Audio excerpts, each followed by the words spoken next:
বাড়িতে একটা স্পেশাল অনুষ্ঠান, পুরোটাই তোমাদের সাথে শেয়ার করব। তার আগে মানে তোমাদের সাথে শেয়ার করি কি বানাচ্ছি।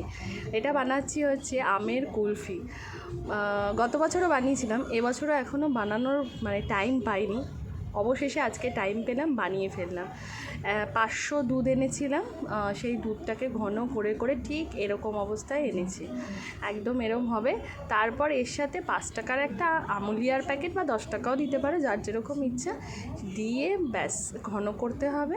মানে জাল দিতে দিতে ঘন হয়ে যাবে, বুঝলে।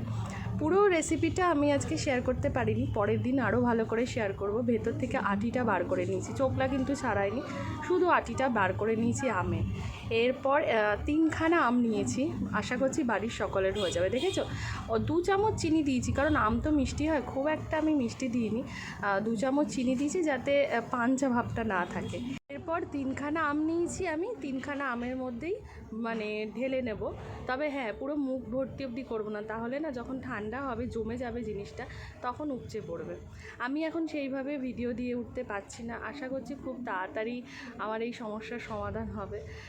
তো যাই হোক, কী আর করা যাবে, তোমরা তো সবটাই জানো। আজকে সারাটা দিন কিভাবে কাটালাম তোমাদের সাথে শেয়ার করব।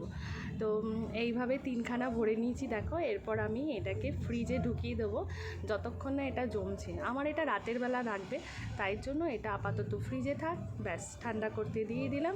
চলো, পুরো রেসিপিটা তোমাদের সাথে আর একদিন পরে শেয়ার করব।